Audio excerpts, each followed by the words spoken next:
আরো প্রচুর ক্যাম্প আছে এদিকে, কিন্তু এই রোদের মধ্যে আর যেতে পারছি না। তোমাদের প্রচুর দেখিয়েছি, এবার বাড়ি। হ্যাঁ আমি নিয়ে আসছি হেলমেট, যাও। গুড মর্নিং সবাইকে। সবাই কেমন আছো? আশা করছি প্রত্যেকে খুব ভালো আছো, আর আমরাও খুব ভালো আছি। আজকে রবিবার, সকাল এখন 9টা বাজে। এখন রেডি হয়ে বাড়ি থেকে বেরোচ্ছি। আর শুধু রেডি হয়েই না, মনটাকেও প্রস্তুত করে নিচ্ছি।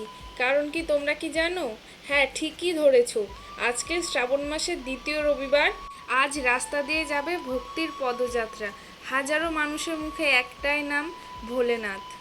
আমি হয়তো শুধু একজন দর্শক, কিন্তু এই দৃশ্যটা চোখ দিয়ে নয়, মনে গেঁথে রাখবো আমার। বেরিয়ে পড়েছি বাড়ির থেকে।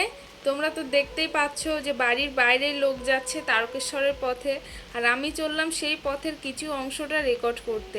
লোকেরা যাচ্ছে তারকেশ্বর, কেউ ভক্তি নিয়ে, কেউ প্রতিজ্ঞা নিয়ে, কেউ বা কষ্ট সহ্য করে।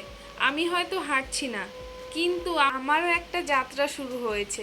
চোখ দিয়ে দেখা, মন দিয়ে বোঝার যাত্রা। তারকেশ্বরে লোক যাচ্ছে, পায়ে হাঁটছে হাজারো মানুষ, কাঁধে জলের কলসি, চোখে বিশ্বাস। আর ঠিক এই যাত্রাপথেই বসে গেছে প্রচুর ক্যাম্প, ফ্রিতে খাবারের ক্যাম্প। কেউ চেনা না, তবু কারোর মুখে এক চামচ খাবার তুলে দেওয়াটাই হচ্ছে সবচেয়ে বড় ভক্তি। এটা কোনো ধর্ম না, এটা হলো মানবতা।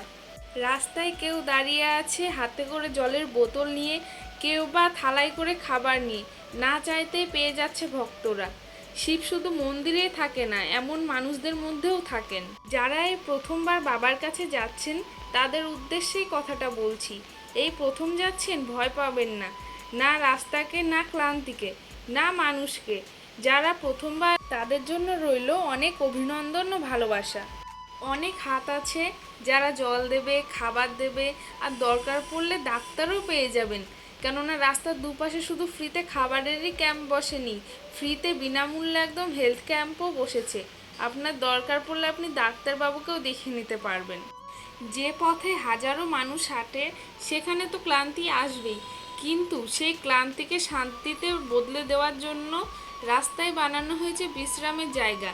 কেউ মাথার নিচে বালিশ রাখে, কেউ বা পায়ে জল দেয়, কে কী দিল জিজ্ঞাসা না করে সবাই পাশে দাঁড়ায়। পথ বড়, কিন্তু মানুষ আরও বড়। তোমাদের সঙ্গে আমার নিজের কিছু অভিজ্ঞতা শেয়ার করছি, কারণ আমার বিয়ের আগে আমি জানতামও না যে এরকমও হয়। এখানে আসার পর থেকেই দেখছি আজকাল যে বিনামূল্যে কিছু পাওয়া যায়, সেটা আমি না দেখলে হয়তো বিশ্বাস করতে পারতাম না। এখানে সত্যিই সমস্ত কিছু, কিচ্ছুর পয়সা লাগে না।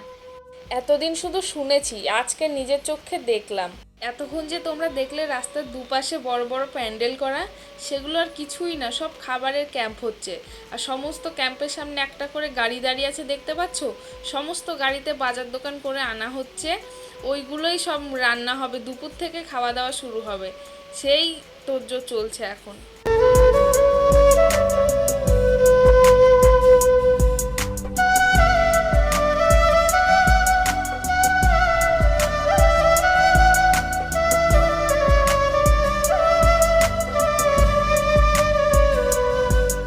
তোমাদের সঙ্গে গল্প করতে করতে এখন একটা ব্রিজের ওপরে চলে এসেছি। এক পাশে দুর্গাপুর, এক পাশে কলকাতা, মাঝখানে আমরা। না ব্রিজ দিয়ে একটু বেরোবো তাহলে, বুঝিস তো? আবার বেরোবে? হ্যাঁ, আর বেরোতে পারছি না, চলো এবার বাড়ি চলো। খুঁজে বের করি। আরো প্রচুর ক্যাম্প আছে এদিকে, কিন্তু এই রোদের মধ্যে আর যেতে পারছি না। তোমাদের প্রচুর দেখিয়েছি, এবার বাড়ি যাব। আমাদের বাড়ির থেকে, দাঁড়াও না একটু,